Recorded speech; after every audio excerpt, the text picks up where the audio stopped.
It's about time I finally cover a series of some sort on the channel.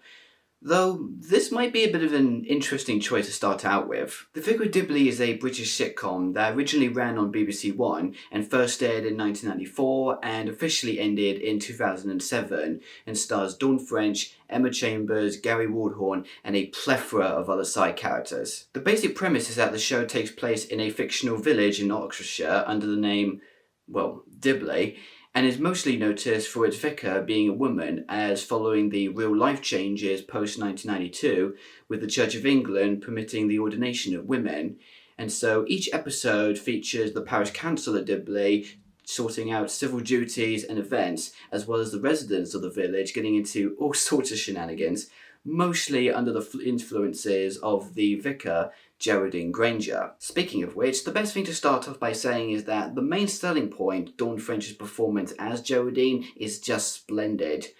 Like her previous performances in the industry, her style of comedy being rather straightforward but free-spirited shines, and that her character roles in both the church and her fellow council comrades shows that she is delightfully unique and anything but a bore, as most people would assume that traditional vicars tend to be. Emma Chambers, may she rest in peace, as Alice Tinker, Geraldine's dim-witted verger, was also for the most part delightful. Despite her moments of stupidity, she was still kind-hearted and very loyal to the vicar. Though I have to be honest to say that as the characters got older in future seasons, she did start to come off as being a bit annoying, but not to the point in which I would absolutely hate her. The rest of the cast members are also quite charming and really funny with their own little quirks, including Jim Trott, an outright lunatic who has an obsession by starting most conversations by repeatedly saying the word no. No, no, no, no, no, no, no, no. No, no, no, no, no, no, no, no, no, Noel Edmonds. Frank Pickle, who is considered the bore out of the group and later opened up about his sexuality, and just a bunch of guest appearances from other celebrities, including, to my surprise, a producer from Songs of Praise, who turned out to be Peter Capaldi, one of the many faces to portray in the other hit show Doctor Who. Which, speaking of, I really need to get back into at some point. Now, you might be thinking because the characters and the setting of the show makes it sound like it's heavily religious, but that's not the case.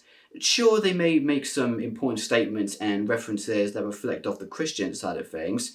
The main focus of the show is all on the characters and the actions they take on whilst in the village. So the first season is rather self-contained with the introductory of the new vicar and how her methods affect everyone else for the better.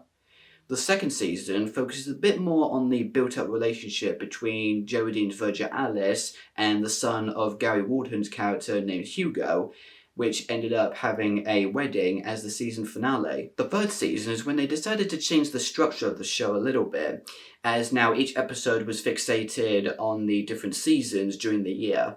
So you would have one during the summer involving a water crisis alongside a rather empowering moment amongst the characters.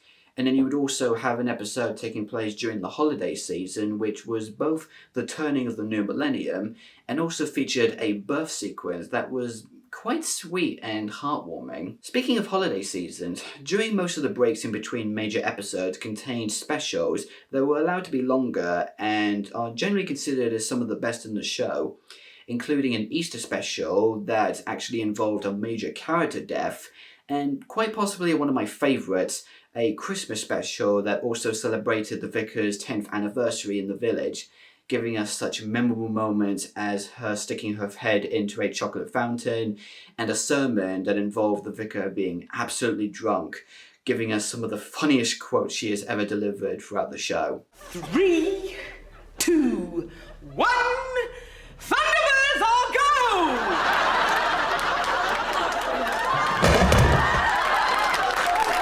However, as much as I really enjoy the Vicar of Dibley for nostalgic reasons, it has come to my knowledge that because I've viewed the show through various platforms starting with DVD, it is most noticeable that for some reason that I can't figure out why, They decided to cut down many scenes that involved missing moments, and sometimes entirely new scenes were discovered that I've never seen since my latest viewing of the show was on Netflix. This is most apparent during the second season, in which either the people distributing these episodes thought that they contained a lot of unnecessary extra bits of comic relief, but others were actually pretty vital to the episode's plot as well as the interaction between the characters.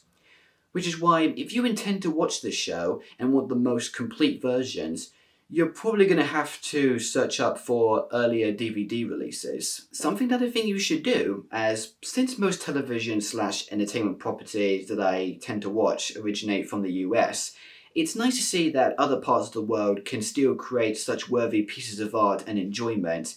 In this case, it's one from my good old hometown, Great Britain. Not to mention, unlike other sitcoms, mostly from the US, the actual structure and sense of humour is actually genuine and not at all forced to have a constant laugh track, which should ease those who may be indifferent to the genre. So if you're in the mood for something that focuses less on the big city aspect, contains a lot of charming characters, and has a strong British vibe to it, then The Vicar of Dibley is something that I can strongly recommend, as it still holds up well and in many cases is better than I remembered it to be. I'm going to give this show an 8 out of 10. Thank you guys for watching my review on this TV series. If you liked what you saw and are interested, feel free to check out some of my other content through the links on screen. And if you want to stay up to date for when I upload next, feel free to subscribe to my channel by clicking the link right here. Until we meet again, hope you all enjoy the rest of your day, stay safe out there, and I'll be seeing you all later.